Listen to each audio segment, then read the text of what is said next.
আসসালামু আলাইকুম। আশা করি সবাই ভালো আছেন এবং সুস্থ আছেন। স্বাগতম জানাই এমএস ওয়ার্ড কোর্সের নতুন আরো একটি পর্বে। আজকের পর্বে আমরা জানবো হচ্ছে হোম ট্যাবের ফন্ট গ্রুপ নিয়ে। এই হোম ট্যাবের ফন্ট গ্রুপ এখান থেকে শুরু করে এই পর্যন্ত এবং এখানে বেশ কিছু কাজ দেয়া আছে। এই কাজগুলো আমরা শুরু থেকে শেষ পর্যন্ত জানার চেষ্টা করি। শুরুতেই এখানে আছে দেখুন একটা ঘর। এই ঘর হচ্ছে ফন্ট চেঞ্জ করার জন্য।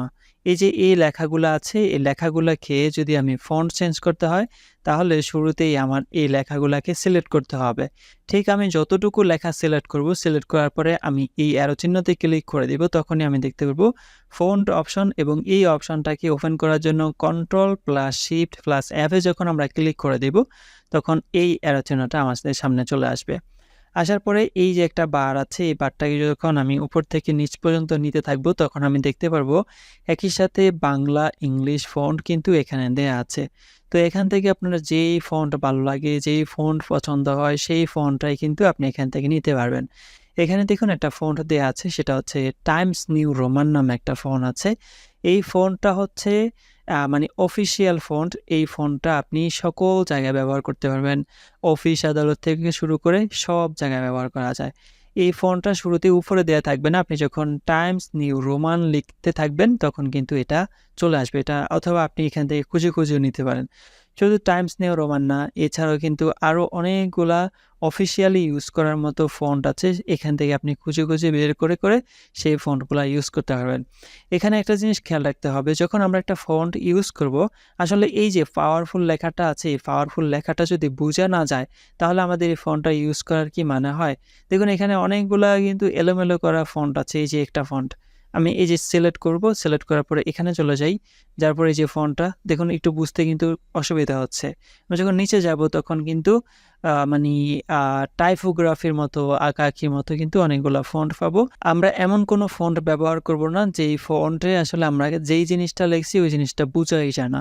আমরা এমন ফন্ট ব্যবহার করব আ আমাদের যে লেখাগুলো আছে ওই লেখাগুলো যাতে বোঝা যায়।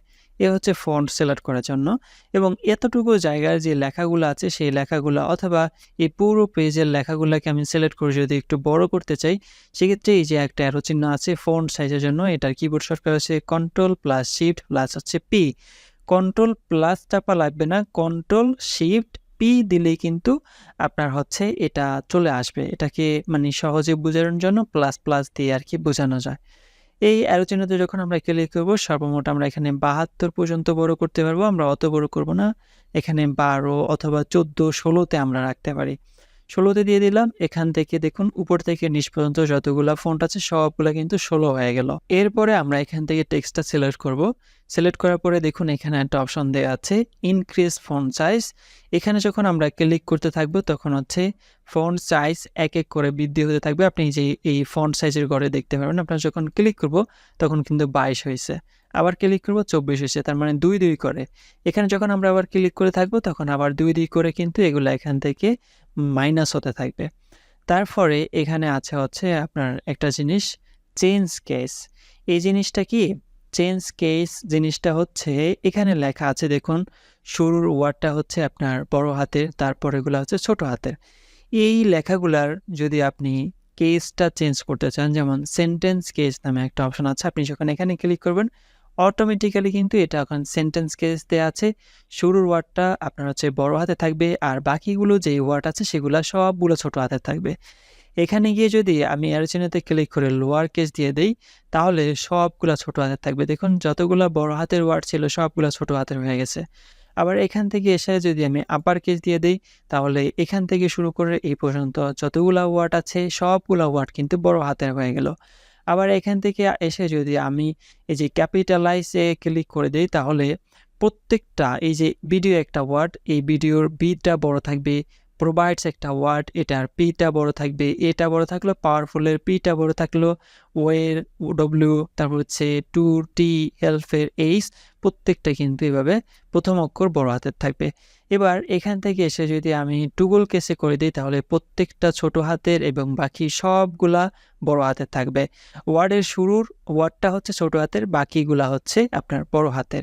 এভাবে কিন্তু আমরা এখান থেকে এই যে চেঞ্জ আছে কেসগুলা, সেগুলো আমরা এখান থেকে পরিবর্তন করতে পারি। আমরা এখান থেকে ক্যাপিটালাইজে দিতে পারি অথবা আমরা এখান থেকে সেন্টেন্স কেসেও রাখতে পারি। এবার আমরা যে বিষয়টা দেখব সেই বিষয়টা দেখার জন্য আমরা এখান থেকে টেক্সটটা সিলেক্ট করলাম। সিলেক্ট করার পরে আমরা এখানে চলে যাব বি নামে একটা অপশন আছে। আমরা যদি এই ফন্টটুকুকে বোল্ড করতে চাই সেক্ষেত্রে বিতে ক্লিক করে দিব, তখন দেখুন এতটুকু কিন্তু বোল্ড হয়ে গেল। তারপরে আমি যদি চাই এখান থেকে শুরু করে এতটুকু পর্যন্ত একটু ইটালিক করতে, তাহলে আইতে ক্লিক করে দিব। এটার কিবোর্ড শর্টকাট হচ্ছে কন্ট্রোল আই, আর বোল্ডের কিবোর্ড শর্টকাট হচ্ছে কন্ট্রোল বি। তারপরে আমি যদি এখানে ক্লিক করে দেই ইটালিক, তাহলে এই দেখুন লেখাটা কিন্তু এখানে ইটালিক হয়ে গেল। তারপরে আমরা এই লেখার নিচে যদি আন্ডারলাইন দিতে চাই, ধরুন এখান থেকে আমি এতটুকু লেখা সিলেক্ট করলাম। সিলেক্ট করার পরে এই আন্ডারলাইন অপশনে চলে যাব। যাওয়ার পরে আমি যদি আন্ডারলাইন দিতে চাই, দেখুন আন্ডারলাইন কিন্তু চলে আসছে এবং ডিফারেন্ট কিন্তু আন্ডারলাইনের ডিজাইন দেওয়া আছে। আমি যেই ডিজাইনটা নিতে চাই সেই ডিজাইনটা নিতে পারবো এবং দেখুন এই আন্ডারলাইনের কিন্তু কালার দেওয়া আছে, বাই ডিফল্ট হচ্ছে ব্ল্যাক। আমি চাইলে কিন্তু এখানে মোর আন্ডারলাইন্সে ক্লিক করে কিন্তু আরও আন্ডারলাইন্স নিয়ে আসতে পারবো। এখানে আন্ডারলাইন্সের ইয়াগুলো দেওয়া আছে, সেটিংগুলো। আমি এদিকে না যাই, আমি এখান থেকে চলে যাব হচ্ছে আন্ডারলাইন্স অপশনে। কালার দেওয়া আছে, আমি চাইলে কিন্তু কালারকে পরিবর্তন করতে পারি, রেড, তারপর হচ্ছে গ্রিন, তারপর হচ্ছে আপনার এই কালারটা দিতে পারবো অথবা এই কালারটা দিতে পারবো। প্রত্যেকটা আন্ডারলাইনের জন্য ভিন্ন ভিন্ন কালার এবং ভিন্ন ভিন্ন আন্ডারলাইন আমরা এখান থেকে দিতে পারবো। তারপর এখানে আছে স্ট্রাইক থ্রো। স্ট্রাইক থ্রো জিনিসটা কি? ধরুন এই যে একটা লাইন, আপনি হচ্ছেন একজন শিক্ষক এবং আপনাকে কোনো একজন স্টুডেন্ট অনলাইনের মাধ্যমে একটা ওয়ার্ড ডকুমেন্টে আপনার যেই রেডি করা হোমওয়ার্ক আছে সেই হোমওয়ার্কটা আপনার কাছে পাঠাইলো এবং আপনি দেখতে পারলেন যে স্টুডেন্ট এই লেখাটা ভুল লিখছে। সেক্ষেত্রে আপনি কি করতে পারেন? স্ট্রাইক থ্রোর মাধ্যমে এটা কেটে দিতে পারেন। আবার এখান থেকে শুরু করে যদি এতটুকু ভুল লেগে থাকে বা এতটুকু ভুল লেগে থাকে, স্ট্রাইক থ্রোর মাধ্যমে হচ্ছে উপরে একটা কাতার দাগ চলে আসবে। তারপর এখানে আরও দুইটা জিনিস আছে, একটা হচ্ছে সাবস্ক্রিপ্ট আর একটা হচ্ছে সুপারস্ক্রিপ্ট। এই জিনিসগুলো কি? এই জিনিসগুলো দেখার জন্য আমরা পরবর্তী একটা পেজে চলে আসবো। আসার পরে এন্টারে ক্লিক করে একটু জায়গা করে নিলাম। নেওয়ার পরে এখানে ধরুন এই বিষয়গুলো হচ্ছে কি এক্স স্কোয়ার অথবা 4 এর উপরে 2 পাওয়ার দেওয়ার জন্য আমি এখানে এক্স লিখলাম। লেখার পরে এখন এটার উপরে যদি আমি 2 দিতে চাই, আমি শুরুতে 2 লিখতে পারি। লেখার পরে এই 2টাকে আমি সিলেক্ট করতে পারি। সিলেক্ট করার পরে আমি চাইলে কিন্তু এখানে সাবস্ক্রিপ্ট নামে অপশন আছে, এখানে যখন ক্লিক করব ঠিক এটা নিচে চলে যাবে। আবার আমি এখানে সাবস্ক্রিপ্ট এই অপশনে ক্লিক করে এটাকে আনডু করে আবার একটা স্পেস বারে ক্লিক করে দিয়ে আমি হচ্ছে এইচ লিখি। এইচ লেখার পরে আমি যদি এইচ এর উপরে 2 দিতে চাই, সেক্ষেত্রে এখানে এসে আমি আগে ক্লিক করতে পারি, তখন দেখুন এটা উপরে চলে গেল ছোট হয়ে। এবার যদি আমি 2 লিখে দিই তাহলে কিন্তু এটা উপরে চলে যাবে। সেম দুইভাবেই কিন্তু আমি এটাকে লিখতে পারি, এক্স স্কোয়ার, তারপর হচ্ছে এইচ স্কোয়ার অথবা 4 স্কোয়ার, 2 স্কোয়ার, তারপর হচ্ছে এইচের উপরে 4 পাওয়ার। এগুলো হচ্ছে বীজগণিত লেখার ক্ষেত্রে আমাদের এই জিনিসগুলো প্রয়োজন হতে পারে, সেই সময় আমরা এই জিনিসগুলো হচ্ছে এখান থেকে ব্যবহার করব। এবার আমরা এখানে উপরে চলে আসি। আসার পরে এখানে একটা অপশন দেখতে পারবো, এটার নাম হচ্ছে টেক্সট ইফেক্ট অ্যান্ড টাইপোগ্রাফি। এখানে একটা টেক্সট আছে, এটা যদি ইফেক্ট এবং টাইপোগ্রাফিটা আমরা এখান থেকে পরিবর্তন করতে চাই, পরিবর্তন করতে পারবো। এই অ্যারো চিহ্নতে ক্লিক করে দিব, তখন আমরা দেখতে পারবো ডিফারেন্ট টাইপোগ্রাফি দেওয়া আছে। একটা টাইপোগ্রাফি, একটা কোনটা নিতে চাই। আমি যদি এটা নিতে চাই ক্লিক করে দিব, এটা হয়ে যাবে। আবার এখান থেকে লেখাটা সিলেক্ট করে দিয়ে আমি যদি এখানে চলে আসি, আসার পরে এইটার যে আউটলাইন কালারটা আছে সেটা আমি এখান থেকে পরিবর্তন করতে পারবো। শেডো দিতে পারবো এই টেক্সটটার জন্য, দেখুন শেডো চলে আসছে। রিফ্লেকশন দিতে পারবো, মানে কাচের মতো ছায়া আকার দেখাবে। গ্লো, তারপর হচ্ছে নাম্বার স্টাইল, তারপর এখানে হচ্ছে আরও অনেকগুলো বিষয় দেওয়া আছে। এখান থেকে আমরা যেই বেসিক জিনিসগুলো আছে যেমন টাইপোগ্রাফি ইউজ করা অথবা আউটলাইন, তারপর হচ্ছে শ্যাডো, রিফ্লেকশন, এগুলো হচ্ছে প্রত্যেকটা টেক্সটের জন্য আমরা এখান থেকে ব্যবহার করতে পারবো। আমি যদি এখান থেকে এই ইফেক্টটা ব্যবহার করি তাহলে কিন্তু এই টাইপোগ্রাফিকটা আমাদের এখানে চলে আসলো। এবার এখানে আছে আরেকটা জিনিস, সেটা হচ্ছে টেক্সট হাইলাইট কালার। এখান থেকে শুরু করে আমি যদি এই টেক্সটটাকে একটু হাইলাইট করতে চাই তাহলে আমি এটার উপরে ক্লিক করে দিতে পারি। বাই ডিফল্ট যেই কালার আছে ওই কালারে হাইলাইট হয়ে যাবে, অথবা আমি ভিন্ন ভিন্ন কালার এখানে সিলেক্ট করতে পারি। এই আলোচনাতে ক্লিক করব, ক্লিক করার পরে চাইলে এই কালার দিয়ে আমি হাইলাইট করতে পারবো।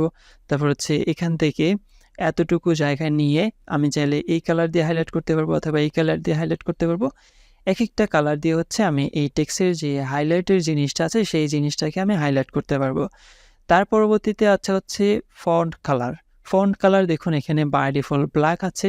আপনি যদি চান এই ফন্টের কালারটাও পরিবর্তন করতে পারবেন। এই অপশনেতে ক্লিক করলে আমরা বিভিন্ন ধরনের কালার দেখতে পারবো।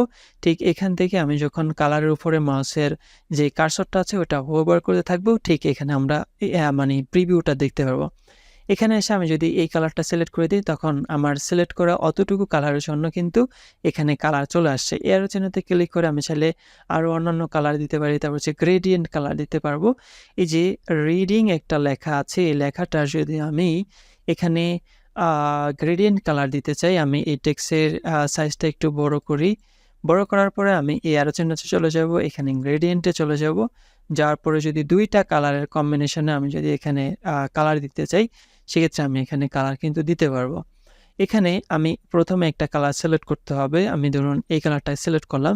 সিলেক্ট করার পরে অ্যারো চিহ্নতে চলে যাব, যাওয়ার পরে গ্রেডিয়েন্টে চলে যাব। তখন আমি দেখতে পারবো ওই কালার অনুযায়ী কিন্তু গ্রেডিয়েন্টের একটা অপশন চলে আসে। এখানে দেখুন মোর গ্রেডিয়েন্ট একটা অপশন আছে, এখানে চলে যাব।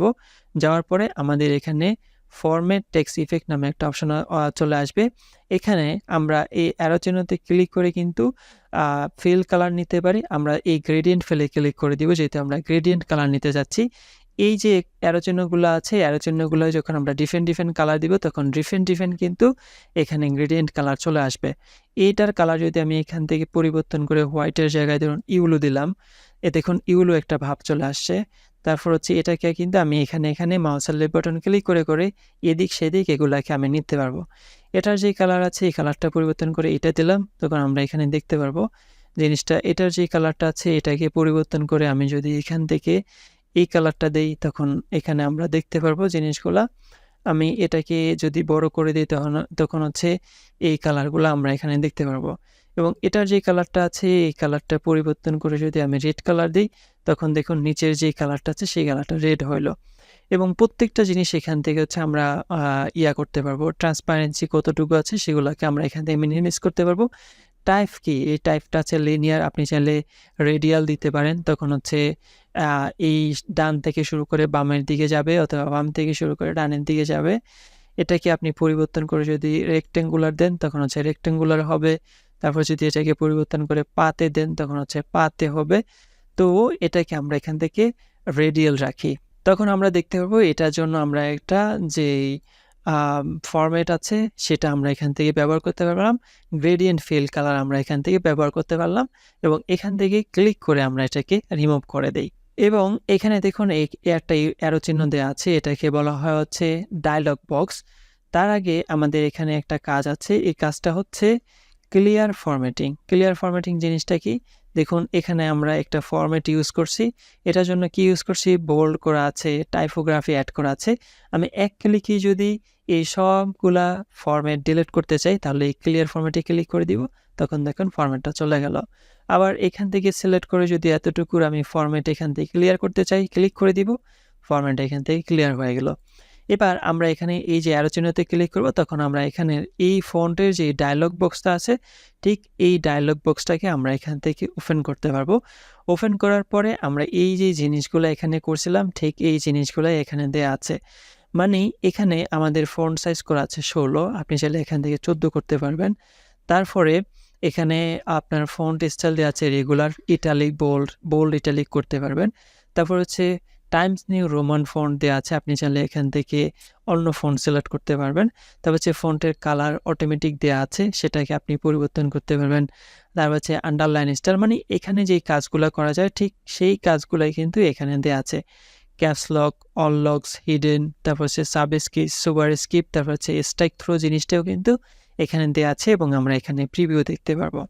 অ্যাডভান্স অপশনে আসলে অ্যাডভান্সের যে কাজগুলো আছে সেই কাজগুলো আমরা এখানে দেখতে পারবো, এবং এখান থেকে আমরা পরিবর্তন করে যখন ওকেতে ক্লিক করে দিব, ঠিক ওই অ্যাপ্লাইটাই কিন্তু এখানে চলে আসবে। আমি ক্যান্সেলে ক্লিক করে দিলাম। তো আজকের ভিডিও আমাদের এই পর্যন্তই। পরবর্তী ভিডিওতে আমরা আরও গুরুত্বপূর্ণ ইনফরমেশন নিয়ে আলোচনা করব মাইক্রোসফট ওয়ার্ডের ভিতরে।